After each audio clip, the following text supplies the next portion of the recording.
Mga gabay patungkol sa pag-aalaga ng biik. So kung kayo po ay baguhan pa lang sa pag-aalaga ng mga baboy, lalong-lalo na po ng mga biik, ay inaanyayahan ko po kayong panoorin ang video na to nang sa ganun ay magkaroon po kayo ng konting idea na mapupulot po dito sa mga isi-share ko po ngayon sa inyo. So welcome po sa Bacanex Mini Farm at ngayon po ay isi-share natin yung mga gabay natin sa kung paano natin inaalagaan ang ating mga biik. Disclaimer lang po, hindi po ako eksperto sa ganitong gawain, pero dahil po sa mga experience natin sa pag-aalaga ng ating mga biik ay nagkaroon na po tayo ng mga konting idea. Okay? At welcome pong muli at pakinggan niyo po ang ating mga isi-share. Okay? So ano ba yung mga biik? Ang mga biik po ay ang mga maliliit at batang baboy na maaaring umabot ng humigit kumulang na 20 kilo ang timbang. Sa ibang lugar po ito ay tinatawag na buwik o kulig. Okay? So meron pong dalawang klase ng mga biik.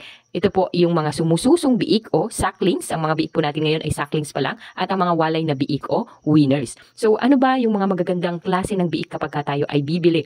Okay? Ito po yung kailangan natin i-consider. First, ang mga magagandang biik ay makintab at malarosas ang kulay ng balat. Manipis at nakadikit ang balahibo sa balat. Ang mga mata po ay malinis, malinaw at walang muta. Hindi namumula o namamaga. Ang nguso ay mamasa-masa ngunit walang sipon. Yan po yung titingnan natin. Ang mga biik ay dapat po na masaya at masiglang kumilos. Ang balat ay walang mga pantal o kagat ng lamok o parasito. Ang mga biik po ay dapat ding mabibilog ang katawan. Matitibay ang mga paa, likod at balikat. Ang isang magandang biik po ay dapat na tumitimbang ng 18 to 23 kilos sa edad na 2 buwan or 60 na araw. Kung magkakapatid po ang mga biik, hindi dapat nagkakalayo ang mga timbang at laki nila. Okay? At paano naman po ang tamang paraan ng pangangalaga sa mga biik? Bago pa lamang po isilang ang mga biik, siguraduhin na po nating maganda na ang pangangalaga sa buntis nating inahin upang maging malusog ang mga biik na ilalabas. Ang mga bagong silang po na biik ay dapat na malulusog at may timbang na hindi bababa sa 1.3 kilo. Okay? Ang biik po na mababa ang timbang sa kapanganakan ay karaniwang mabagal ang paglaki. Now, proceed po tayo dun sa paglilinis ng mga biik sa mga bagong panganak po na biik. So, mas makabubuting bantayan po natin ang paglabas ng mga biik habang ang mga ito ay sinisilang upang maiwasan po ang pagkamatay o panghihina ng mga ito. Subalit iwasan din po natin ang pag-iingay at di kinakailangang paggalaw sa inahin upang hindi po siya maistorbo habang nanganganak. Bigyan po natin ng atensyon ang paglilinis ng bibig at ilong ng kasisilang na biik at siguraduhin ito ay nakakahinga ng maayos. Kung ang biik po ay hindi humihinga, tingnan kung may bara sa ilong o lalamunan at tanggalin ito. Maaaring ibaliktad po ang biik at ipagpag ng bahagya upang maalis ang bara. Ang pagpisil sa dibdib ay makatutulong din po upang makahinga ang mga biik. Ang pagbuga ng hangin sa ilong ay maaari rin po natin gawin. So yan po ay mga ginagawa po natin talaga. Okay? Next po, yung pagpuputol ng pusod. Kung labis po ang pagdurugo ng pusod, makabubuting ito ay ibuhol o talian. Okay? At ang pusod ng baboy ay matutuyo at matatanggal ng kusa makaraan ang 2 hanggang 3 araw. Subalit, iminumungkahi po natin na putulin ang tuyong pusod, okay? Huwag yung sobrang haba. Magtira lamang po ng 1 to 1.5 pulgada ng pusod at lagyan po ng iodine or betadine. So tayo po ang ginagamit natin ay yung quick heal, okay? Kapag pinuputol natin upang po maiwasan ang infection. Ang hindi maayos po na pangangalaga sa pusod ng biik ay maaaring maging sanhi ng naval infection at pagkakaroon ng luslos sa pusod. Now, let's proceed po sa pagpuputol ng pangil. Ang mga biik po ay may 8 matutulis na pangil o needle teeth. Ang mga ito ay ipinapayong putulin upang maiwasan ang pagkasugat at pagkasira ng suso ng inahin.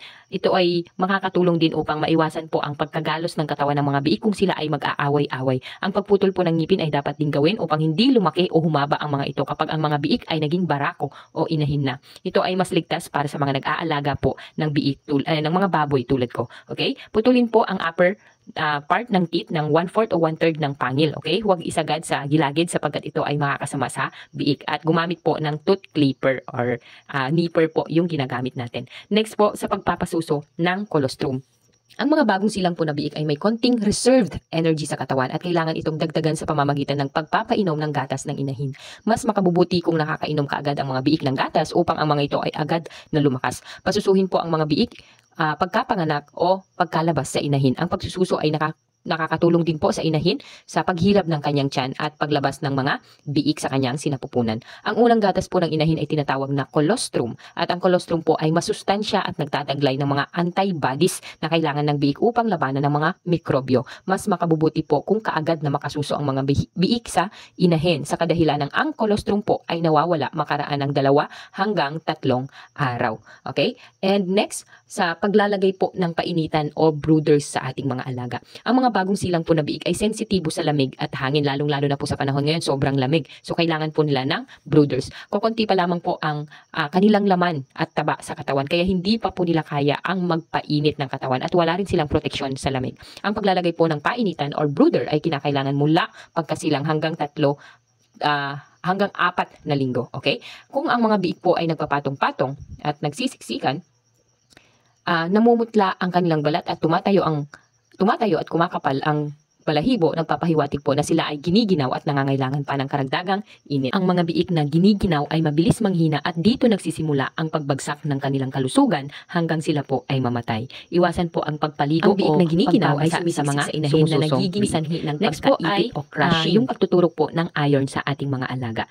Ang iron po ay isang mineral na nagpapaganda sa kalidad ng dugo.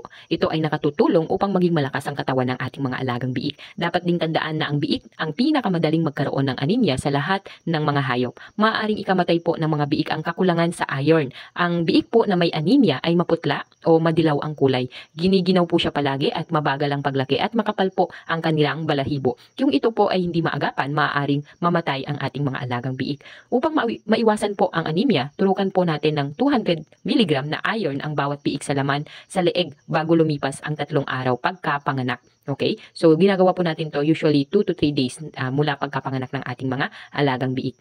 At next po ay yung pagkakapon sa ating mga alagang biik. So, sa video po na to, nakikita nyo po na tayo ay nagkakapon. Kasama po natin ang ating husband. Okay? So, ang pagkakapon po ay pagtatanggal ng bayag ng baboy. Ito ay ginagawa po kapag ang mga biik ay nasa 5 to 14 na araw po ng kanilang edad para mas mabilis po ang paghilom at mas mababa po ang posibilidad na ma-infeksyon ang sugat. Sa edad po na ito, mataas pa ang antas ng antibodies sa katawan ng mga biik mula sa colostrum na kanilang dinedede sa kanilang inahin. Kapunin po lamang po ang mga malulusog, malakas at hindi po nagtataing biik. Ang pagkakapon po ay ginagawa upang maiwasan ang amoy sa karne o bore taint kapag kinatay at upang hindi maging sexually active ang mga baboy para maiwasan din po ang di napapanahong pagkasta ng mga barako. So ang mga barako po kasi ay ina-advise na magkasta sila kapag sila po ay nasa edad na 7 hanggang 8 buwan mula nang sila ay ipanganak. Okay? Next po ay ang pagbibigay ng pagkain sa ating mga alagang biik. Ang mga biik po ay sinisimulang bigyan ng pagkain sa edad na 3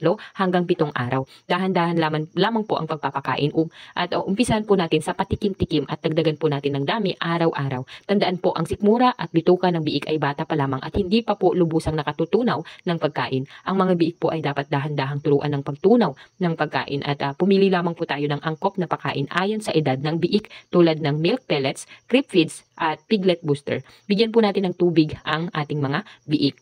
Or kaya yung mga feeds nila ay tunawin natin sa tubig, okay? Ang mga biik po na sa gatas lang ng inahin pinalaki ay bibigat lamang po ng 5 to 6 na kilo sa edad na 30 araw. So, sobrang liit. Ang biik po na pinalaki sa gatas ng inahin at angkop na pagkain ay maaaring tumimbang ng 7 to 9 kilo sa edad na 30 na araw. At gumamit po na tayo ng hog pre-starter 7 araw pagkawalay ng mga biik. So, anumang pagkakamali po natin sa pagpapakain sa mga biik ay maaari pong pagsimulan ng pagtatae ng mga ito. So, iniiwasan po natin na sila ay magtae dahil ito po ay nagsasanhi ng pagkabansot ng ating mga alagang biik. Next po ay proceed tayo sa pagwawalay o weaning. Okay? Ang pagwawalay po o weaning ay ang paghihiwalay ng mga biik sa kanilang inahin. Sa pagwawalay po ang inahin ang inililipat ng kulungan. Ito po ay ginagawa kapag ang biik ay may timbang ng 7 kilo sa edad na humigit kumulang 30 na araw. Huwag po nating iwawalay ang mga biik na mababa sa 6 na kilo ang timbang sapagkat wala pa ito sa wastong bigat at mahihirapang mabuhay. Sa araw po ng pagwawalay ay bigyan po ng pansin ang tamang pagpapakain. Ang kawawalay po na biik ay mas magugutom dahil sa pagkawala ng gatas at bigyan po natin ang kada biik ng 100 to 150 na gramo ng pagkain sa araw ng pagwawalay. Huwag dagdagan ng pagkain at iwasang busugin ng husto ang mga biik. Ang biglang pagkain ng marami ay maaaring maging sanhi ng pagtatae o gut edema na maaaring ikamatay po ng ating biik. Magdagdag lang ng konting pagkain araw-araw hanggang masanay ang biik sa kinakain at makayanan ng kanyang panunaw. Okay? So again, ang mga dapat po nating tandaan sa ating mga sa pag-aalaga ng ating mga biik ay first, dun sa araw ng kapanganakan, first dapat lang po natin linisin ang biik. Okay? Putulin ng pusod at lagyan ng iodine o betadine